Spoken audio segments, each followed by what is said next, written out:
Bismillahirrahmanirrahim. Elhamdülillah. Vessalatu vesselamu ala Rasulillah. Amma ba'd. Assalamu alaikum wa rahmatullahi wa barakatuh. Hurmatlı mekendeşler, qadırlı musulman bir tuğandar, barыңыздарга жараткан Алла Тааланын тынчтыгы, саламы, мээрими, ырайымы жана берекеси болсун. Мынакей Шабан айдын акыркы күндөрүндө отурабыз. Кудайым буйурса, кийинки жумада Рамазан ай башыбыздын үстүнө келе жатат. Бул куттуу, берекелүү, ыйык ай. Жараткан Алла Субханаху ва Таала барыбызды Рамазан айга иманда, ден соолукта, тынчтык, биримдүүлүктө Алла Таалам жеткирген болсун. Рамазан айга даярдык көрүү. Рамазан айга кандай кылып биз даярдык көрүшүбүз керек, урматтуу туугандар? Кур'ан-ы Каримде жараткан Алла Таала айтат: "Я эйюхаллазина аману кутиба алейкумус-сиям, кама кутиба алаллазина мин qablikum la'allakum tattaqun." Эй иман келтиргендер, силерге Рамазан айдын орозосу парыз кылынды. Кандай силерден мурдагы үммөттөргө дагы парыз кылынгандай. Мүмкүн силер таква болорсуңар.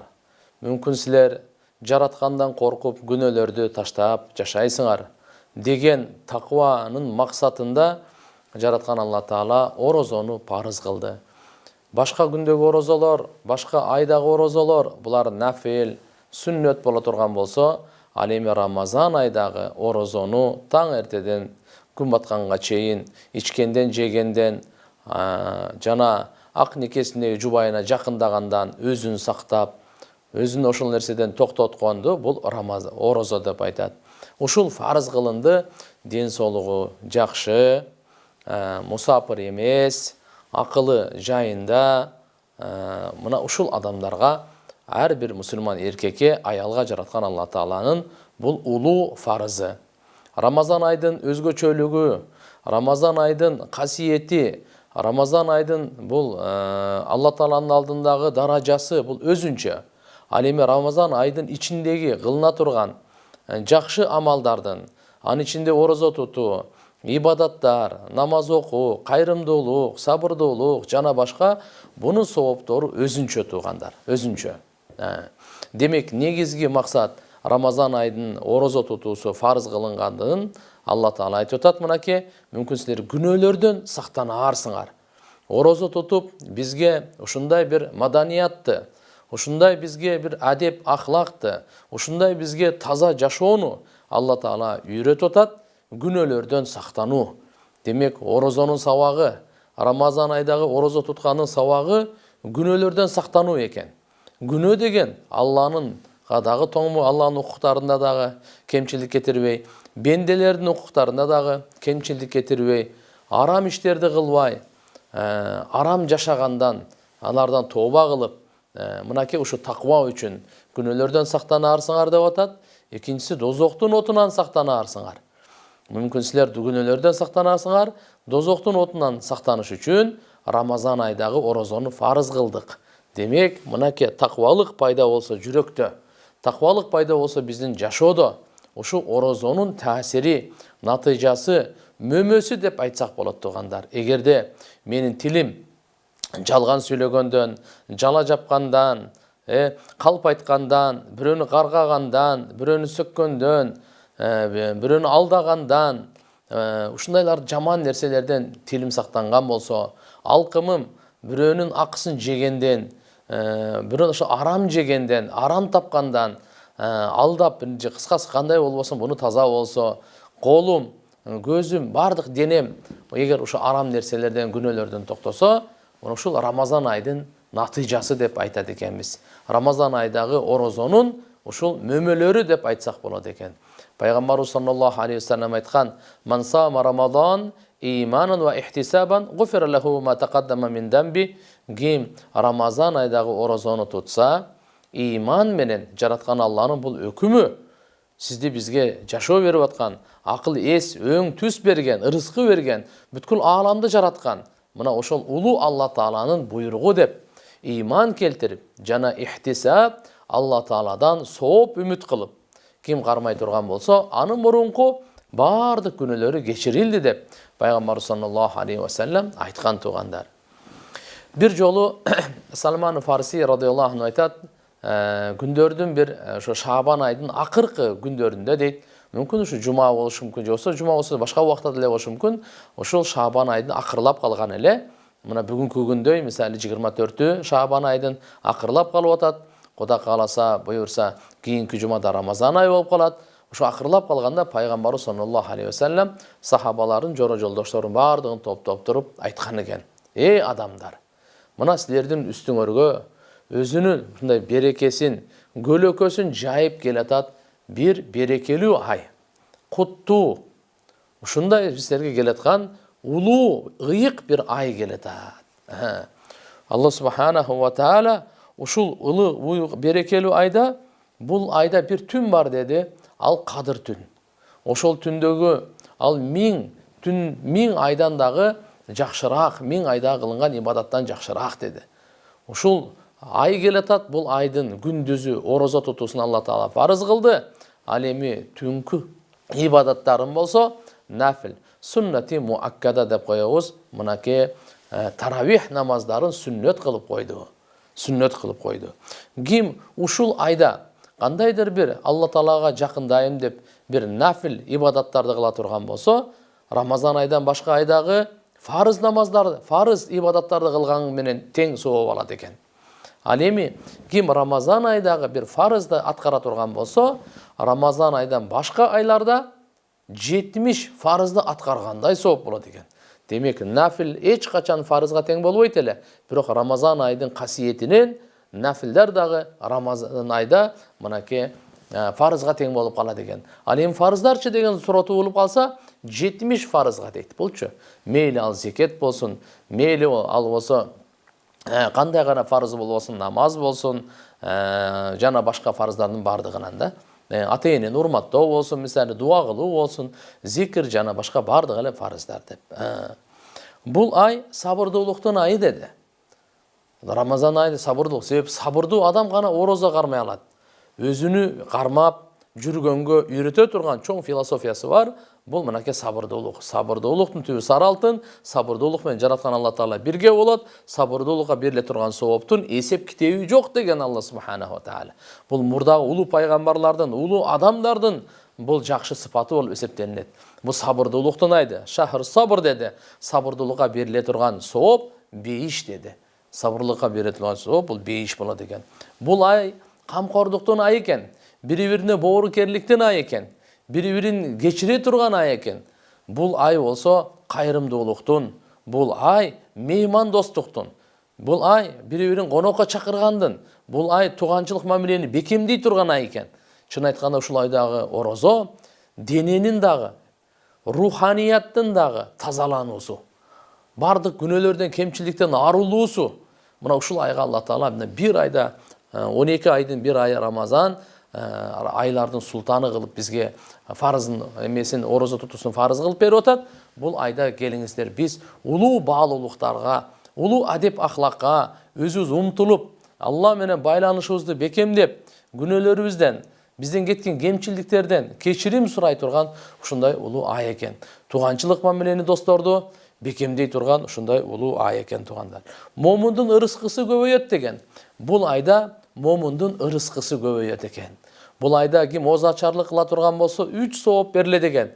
Биринчиси озачарлык кылган кишиге жараткан Алла субханаху ва таала аны күнөөлөрүн кечирет экен. Экинчиси дозоктун отунан куткарат экен. Үчүнчүсү орозо туткан кишилер канча сооп тапса, ошончолук сооп табат экен, эч бир кемитпестик, эч бир кемчилдиксиз, сообу азайбастан. Ошончо сооп табат экен. Сахабалар сурады: "Я Расулалла, биздин баарыбыздан эле колубуздан келбейт бул. Башка бир адамды ушундай ооз аштырганга, Алланын курсагын тойгозгонго." Пайгамбарыбыз айтты: "Жок" деди. Буга Алла таала бир уртам суу берип, бир уртам сүт менен, бир курма менен дагы ооз аштырып кое турган болсоңуз, ошого дагы ушул улуу соопторду бере берет экен. Кандай улуу сооптор? Анын ошону орозо туткан адамдын канча сооп тапса, ошончо сооп табылат экен. Бул дүйнөдө Алла таала күнөөлөрүн кечирет экен, ахиретте болсо дозоктун отунан куткарат экен. Дозоктун отунан куткарат экен. Пайгамбарыбыз саллаллаху алейхи ва саллям Айтты, кимде ким курсагын тойгозуп озаштыра турган болсо, ал менин эртеге кыямат күнү хаус, каусар ушул өзүнүн ал пайгамбарыбыздын ушундай бир көлчөгү болот экен. Ошол жерден мен өзүм суу берем. Ал сууну ичкенден кийин эч качан түбөлүккө эч качан чаңгабайт деди. Эч качан чаңгабайт деди. Мынакей бул айдын башталгыч 10 күнү мээримдүүлүктүн, ырайымдуулуктун күнү экен. Ортоңкусу болсо кечиримдүүлүктүк экен. Акыркы 10 күнү боло турган болсо, акыркы күнү бул дозоктун отунан куткаруу экен. Демек бул айдын башы рахмат, ортосу магфират, акыркысы итқу минан нар деп ушундай улуу, фазилеттүү, касиеттүү, мынакей берекелүү Рамазан айы келатат. Пайгамбар саллаллаху алейхи ва саллям айткан, Рамазан айы келери менен асмандын бардык эшиктери ачылат. Жакшылыктардын эшиктери ачылат, бейиштердин эшиктери ачылат деп айткан. Дозоктун эшиктери жабылат экен. Эшиктери, бейиштин эшиги ачылып, аягына чейин жабылбай турат экен. Рамазан айы бүткөнгө чейин. Дозоктун эшиктери жабылса, аягына чейин ачылбай турат экен. Ал эми тоң моюн шайтандардын бардыгы кишенделет экен. Ошондуктан Рамазан айда жакшы иштерди кылууга өтө мүмкүнчүлүк берди. Алла Таала бул сооп алгандын сезону деп айтсак болот. Ар бир нерсенин өзүнүн сезону болот экен, учуру болот экен. Мына ушул сезон Пайгамбар саллаллаху алейхи ва саллям айткан: Шаабан шахри ва Рамадан шахруллах. Шаабан айы менин айым, ал эми Рамазан болсо Алланын айы. Өз үчүн чындыгында бардыгы эле Алланын айы. Бирок Алла Таала өзгөчөлөтүп, мынакей Алланын айы деп койду пайгамбарыбыз. Ибадур Рахман деген Кур'ан-ы Каримде сөз бар. Мээримдүү Алланын бенделери деген. Алар өзгөчө бенделери да, болбосо бардыгы эле Алланын кулу, бардык адам баласы Алла Тааланын бенделери. Бирок эмне үчүн буларды өзгөчөлөп койду? Буларды Алланын себептегенде алда өзгөчөлүктөр бар да. Кудум ошондой эле бардык ай Алланыкы болгону менен Рамазан ай Алланыкы деп өзгөчө маани берип атканын себеби акыркы Алла Тааланын китеби, акыркы пайгамбары Мухаммад алейхиссаламга Рамазан айда түшкөн тугандар. Шахр Рамадан унзила фихил Кур'ан худан линнас ва байинатин минал худа вал фуркан. Мынакей Рамазан айда Алла субханаху ва таала Кур'ан-ы Каримди түшүргөн деп атат. Эмне үчүн? Бүткүл адамзатка туура жолдомону көрсөтүш үчүн, туура жолду көрсөтүш үчүн, туура жашоону көрсөтүш үчүн, туура мамилени көрсөтүш үчүн, бардык иштин эң туурасын көрсөтүш үчүн Алла Таала Рамазан айда Кур'ан-ы Каримди түшүрдү. Рамазан айда түштү тугандар. Шахр Рамадан унзила фихил Кур'ан худан линнас. Бүткүл адамзат, мусулмандарга эле эмес, бардык адамзат, байларга, кембагалдарга, эркектерге, аялдарга, жаштарга, карыяларга, бардык кыямат күнгө чейин келе турган инсандын бардыгына жашоонун туура жолдомосун, мындайча айтканда ишенимдин туура жолдомолору, ибадаттын туура жолдору, мамиленин, адеп ахлактын, алыш-бериш, жашоо тиричиликтин бардык туура жолунда Алла Таала Кур'ан-ы Каримди түшүрүп койгон. Бир гана Кур'ан-ы Карим эмес, асманда түшкөн бардык китептер, бардык сахифа, баракчалар Рамазан айда түшкөн тугандар. Таврот, Забур, Инжил дагы Рамазан айда түшкөн. Рамазан айда пайгамбарыбызга пайгамбарчылык берилди. Рамазан айда берилди бул. Бул да өзгөчөлүгү. Бул Рамазан айда берилип атканы. Арышты көтөргөн 8 периште бар. Алла Тааланын арышын көтөргөн трон. Алла Тааланын 8 периште бар. Анын чоңдугу боюнча айтылынат, мына кулактын жумшагынан тартып ийине чейинки аралык 700 жылдык сапар дейт да. Алар дайыма тасбих, зикр, ибадатта дуа. Дакен Таргиб деген китепте Алла субханаху ва таала айтат экен, ушу арышты көтөрүп турганда силер ва өзүңөрдүн ибадатыңарды таштагыла дагы Рамазан айда орозо туткан кишинин дуасына амин деп айткыла деп буйруп коет экен. Булар ушул амин деп айтып турат экен. Рамазан айда ким орозо тутса, өзгөчөлүгү ушул таң аткандан күн батканга чейин 70 000 периште анын күнөөсү кечирилүүсү үчүн дуа кылып турат экен. Дуа кылып турат экен тугандар. Көрбөйсүзбү? Кандай касиеттүү, кандай улуу айдын алдында турабыз биз. Ушуга жараша биз өзүбүздү тооба кылып, өзүбүз бир дуа кылып, ошо Рамазан айда Кур'ан түшкөн ай экен, бул Кур'андын айы экен, нурдун айы экен деп, ушундай Алла Таалам бере турган, ушундай жакшылык ай көлдүрүн ачкан ай экен деп, ден соолукту дагы бекемдеп, руханиятты дагы жогорку мертебеге алып чыга турган ушундай касиеттүү ай экен. Ушуга биз өзүнө жараша даярдык көрүшүбүз керек экен. Мынакей Рамазан айда Мекке жеңүүсү да Рамазан айда болгон. Бадыр согушу да Рамазан айда болгон. Демек Алла Тааланын өзгөчө жардамдары дагы ушул Рамазан айда болгон экен. Алымдар ушундан улам айтат, жалпы элге адам баласына Алла Таалам ыймандуулук, жакшылыкты кааласа, чечимди, ошо хидаяттын чечимин Рамазан айда кылат дейт тугандар. Ушундан улам мынакей Рамазан ай касиеттүү ай барыбызга куттуу болсун. Ушу дуаларыбыз кабыл болсун. Bir hadiste Peygamber sallallahu aleyhi ve sellem aytat, her birimiz oruza tutkandın Ramazan ayda sözsüz bir duası erteli geç kabul bolup turat. Ramazan ayda rivayetlerde gelet, kim gündüzü je geçinde bir sajda kıla turgan bolso, aga 1500 sawap жазылат дейт. Her bir sajdaga. Demek ушундай adam özün tazalay turgan kasiyetli ay eken de özgöçölüktөр ушул болду. Kur'an-ı Kerim düşüptür. Peygamberimiz Muhammed Aleyhisselam'a paygambarçılık beriliptir. Badr soğuşunda жеңиш de Ramazan ayda bolgon, Mekke жеңүүсү de Ramazan ayda bolgon, Beyişin eşikteri bardығы açılıp atat Ramazan ayda, Dozoktun eşikteri bardығы jabılıp atat, Şaytandardı Allah Taalam kişenge kamap, musulmandarga mına эми мүмкүнчүлүк берди. Şaytandын азгырыгы, васвасасы аркылуу көп жакшы иштерди кыла албай калган эле, эми шайтанды камап койгондон кийин жакшы иштерди кылганга мынакей мүмкүнчүлүктөр берилип атат. Бул дагы Алла Тааланын мээримдүүлүгү деп айтсак болот тугандар. Өзгөчө Рамазан айда Алла Тааланын рахматы, мээримдүүлүгү жаап турат экен. Өзгөчө жаап турат экен. Дозоктон Алла Таала күн сайын чыгарып турат экен. Дозокко түшүп калган. Демек бул Рамазан ай тирүүлөрдүн эле ай эмес, бу дүйнөдө өтүп кеткен көз жумгандар, ошолордун дагы ай экен. Мен үммөтүм эгерде Рамазан айы эмне экенин билгенде, алар жыл бою ошо Рамазан эле ай болуп турса экен деп эңсемек деген. Ушундан улам үммөттүн кадыры ошо Рамазан айга өзгөчө. Сахабалар буну күтүшөт эле.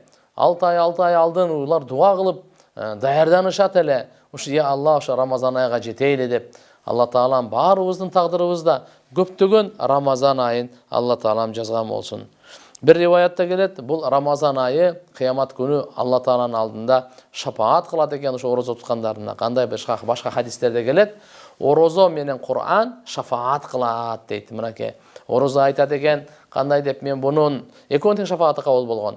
Aytat eken men bunu mınake gündüzü tamak jegenden tıydım deydi. Kur'an-ı Kerim'de tündösü uykudan toktattım ele deydi. Şafaatımızды kabul kılgın dep Allah'ın aldığına ortaga düşkönde Allah Teala olar şafaatın kabul kıldı. Oşondo ele bu Ramazan aydağı бул ушундай шафааты кабыл болгон ай экен, кыямат күнү шафаат кылат. Ал эми акыркы 10 күнүндө этикафта отура турган болсо, мынакей туугандар, 2 ажылык, 2 умранын сообу берилет деп айткан. Ал эми Алла субханаху ва таала ушундай Рамазан айда бүткүл адам баласына райымдуулук кылып, өзгөчө кылган себебинен адам баласынын амалы көбөйөт экен. 10дон 700гө чейин көбөйүп турат дейт. 10дон 700гө чейин бул көбөйүп турат дейт. Андан да көбөйө берет өзгөчөсү. Пайгамбарыбыз саллаллаху алейхи ва саллям айтат, бул Рамазан ай тууралуу мен үммөтүмө 5 өзгөчөлүк берилген. Анда мурунку үммөттөргө ал 5 өзгөчөлүк берилген эмес эле. Орозо туткан адамдын оозунан жагымсыз жыт чыкканы бул Алла Тааланын алдында миск деген ошондой жыпар жыттан дагы бул жакшыраак дейт. Алла субханаху ва тааланын алдында ал жакшыраак дейт. Экинчиси, ошол деңиздеги суудагы балыктар болсо, ооз ачканга чейин орозо туткандан кийин дуа кылып турат экен. Дуа кылат экен. Я Алла, ушунун күнөөсүн кечиргин, дуасын кабыл кылгын жана башка деп дуа кылып турат экен. Үчүнчүсү, Алла субханаху ва таала күн сайын орозо туткан кишилерге мынакей бейишин кооздоп турат экен. Төртүнчүсү болсо, ошо тоңмойун шайтандардын бардыгын кишендеп коет экен.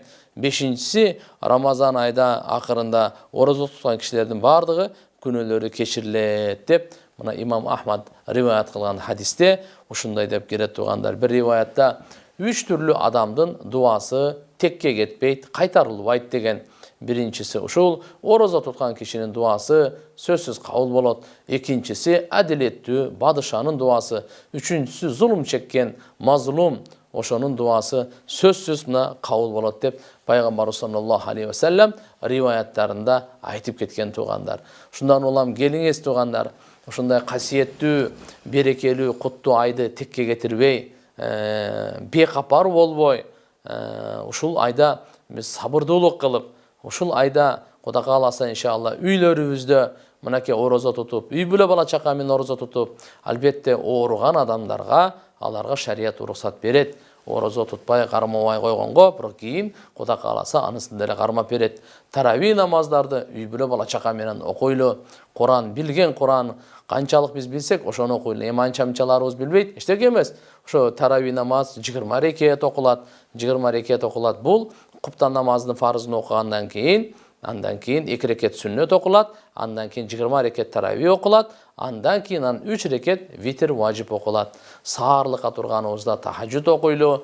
Жана саарлыкта өзгөчө дуа кабыл болот. Пайгамбар саллаллаху алейхи вассалам дайым саарлык кылып тургула. Саарлыкта береке бар деп айткан. Саарлык кылгандарга Алла жана периштелери өзгөчө ырайымдуулук, рахматын жөнөтүп турат. Саарлыкты эч качан таштабагыла. Пайгамбарыбыз айткан, силер саарлыкты жеп, күндүзү орозо тутканга күч кубаттуу болгула, күндүзү уктап, түнкү ибадатка күч кубаттуу болгула деген хадистер келет. Bundan ulam biz gündüzü dağı biraz uktap es alып алганыбыз жакшы болот экен. Азыр үйдө мисалы мүмкүнчүлүктөр бар болуп атат. Саарлыкты неме кылып, бирок багымдат намазды окуп, андан кийин анан Кудай кааласа, иншалла өзгөчө биз Рамазан айдын касиетин качан сезебиз? Качан биз Рамазан айда дагы кичине азыраак жесек, мурдагыдан өзү тажрыйбага карасак, Рамазан айдан башка айларга караганда Рамазан айда биз көп жеп коет экенбиз да. Түн менен күндүн эле алмашпаса, ол көп жеп коет экенбиз. Жок. Биз ошо Рамазан айда ооз ачканда азыраак курма менен ооз ачканыбыз жакшы, болбосо суу менен, болбосо жемиш менен өз убагында ооз ачып, бир аз шашылбастан, ашказанга дароо эле мисалы эми 15-16 саат, 17 саатка чейин ашказан бош болгондон кийин ага дароо эле көп тамак жеп алган, бул ашказанды кайра кичине оорутуп алышыбыз мүмкүн. Ошондон азыраак жеп, намаздарды, ибадаттарды кылып, анан бир аз ооз ачканда кандайдыр болбосун азыраак жеш керек. Ооз жаап атканда саарлыкта анда көбүрөөк жеш керек, көбүрөөк суу ичиш керек. Ооз ачканда азыраак жеш керек. Мына ошондо Кудай кааласа, иншалла биз жакшы кармайбыз дейм. Демек, урматтуу мусулман бир туугандар, куттуу, берекелүү Рамазан айын Алла Таалам баарыбызга насип кылсын. Алла Таалам ушул Рамазан айдагы дуаларды Алла Субханаху ва Таала өзгөчө кабыл кылсын. Бул ай, силерге айткандай, Кур'андын айы. Келиңиздер, биз баарыбыз Кур'ан-ы Каримди үйрөнгөнгө, Кур'ан-ы Каримди көбүрөөк окуганга, акысын бергенге, жана ага ой жүргүзүп, азырынакей кыргызча, орусча, башка тилде да котормолору бар. Аларды дагы окуп, жараткан Алла Таала эмне деп атат деп ага ой жүргүзүп, Кур'ан-ы Каримдин аяттарына ой жүргүзүп турсак, буюрса иншалла көптөгөн бул Рамазан айда пайда алабыз туугандар. Көптөгөн пайда алабыз. Анакей Рамазан айдагы дагы эң көп кыла турган ишибиз мына ошо Кур'ан-ы Каримди окуу жана Алла Тааланын зикирин чалуу. Алла Тааланын зикирин, бу ла илаха иллаллах, Muhammed bulması, astagfirullah, subhanallah, alhamdulillah, Allahu akbar. Bulardan bardığı soğuptoru öte köp bola degen. Sebep degen Allah subhanahu wa ta'ala hadisi kuduside aytat. Bul orozo men üçün deydi. Bunu soğuğun men beremin deydi. Bardığı ibadatlar Allah üçün özü. Bir orozo, uşunda bir jaşırun ibadat eken tuğandar, bunu başka adam balası görmeydi eken. Mümkün siz namaz okusanız biri göröt eken, zeket berseniz biri göröt eken, acılık umraga varsanız göröt eken, ata enеңizге kızmat kılsanız göröt eken, jol salsanız, meçhit salsanız göröt eken. Бұл orozo tutsanız görmeydi eken de. Sizin orozonuz бар mı жоқ, hiç kim bilmeydi. Siz gana bilesiz, Allah gana bilet. Mınake. Tuğandar demek, bu uşuda ihlaslılık öte güçlü eken.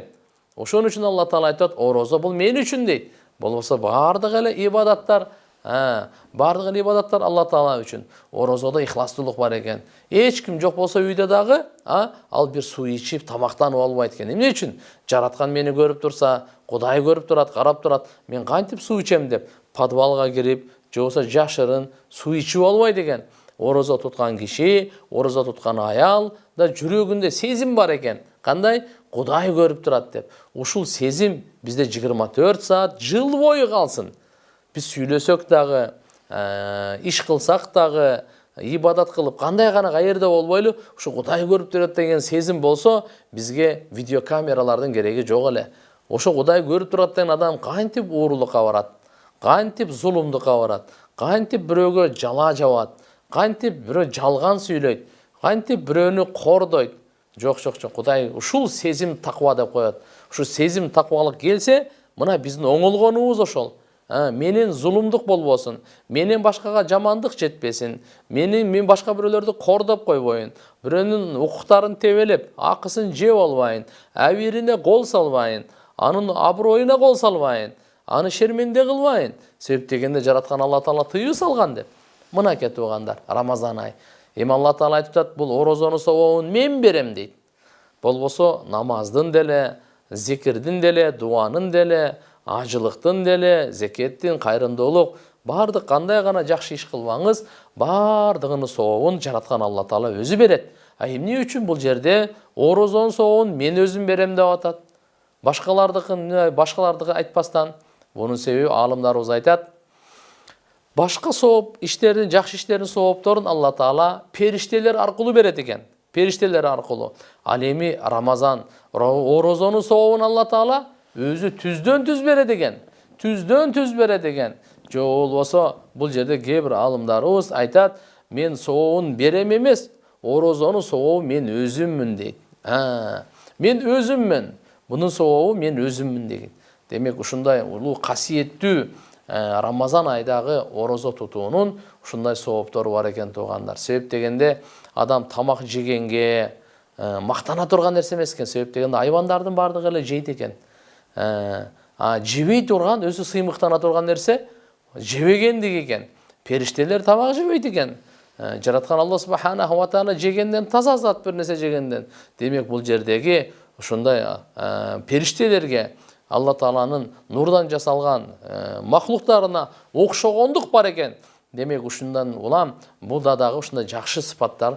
Периштелердин Аллага кандай тоң моюндук кылбайт, баш ийбестик кылбайт, Алла Таалага дайыма баш ийүүдө дегендей, бу дагы ушундай айтсам периштелердин сыпаты да өтөт экен деген алымдарыбыз айтканда. Демек улам келиңиздер баарыбыз даярдык көрөйлү туугандар. Азыркы айткан маселелер мына улуу берекелүү ай башыбыздын үстүбүзгө келатат туугандар. Ошону курсант болуп күтүп алайлы, кубанып күтүп алайлы. Кудай кааласа калган сыноолор, оорулар, коронавируска окшогон келип кете турган нерсе, бул биздин ахиретке даярдана турган, бул биздин жашообузга бул тоскоолдук кыла турган нерсе эмес. Алла Таалам ар бир адамга өзүнө жараша, өзү билет Алла Таалам канча өмүр берген, жөндөмдүүлүк берген, ырыскы берген, бала чака берген, бул кете берет. Албетте этияттуулук ал өзүнүн ордунда деп айтабыз. Ушундан улам иншалла Рамазан айдагы орозону үйдө тутуп, бала чака менен мынакей качан мүмкүн бул дагы өзүнчө чоң бир рахат. Үй бүлөбүз менен чогуу ибадат кылып, чогуу даярдык көргөнүбүз, чогуу Алла Тааладан бейиш сураганыбыз, чогуу Алла Тааладан дозоктун отунан кутулууну сураганыбыз, бул өтө чоң bir özgöçö bunun айтып бүтпөй турган чоң жакшылыктары бар. Жараткан Алла Таалам келе жаткан Рамазан айын элибизге, журтубузга, мамлекетибизге куттуу кылсын, берекелүү кылсын. Алла Таалам ушундай нурлуу кылып, ушу касиеттүү Рамазан айдан бардык кажеттерибизди Алла Таалам бүтүрүп, эч кимге корзар кылбай, мамлекетибиздин карыздары дагы, мамлекетибиздин канча Алла Таалам ушу муктаждыктар болсо Аллахым касиеттүү Рамазан айдын урматынан бүтүрүп берген болсун. Касиеттүү Кур'ан-ы Каримдин урматынан Алла Таалам ооруларга шифа берип, өткөндөрдүн иман менен кеткендердин бардыгын күнөөлөрүн кечирген болсун. Жараткан элибизге токчулук, ынтымакчылык берсин. Ассаламу алейкум ва рахматуллахи ва баракатуху.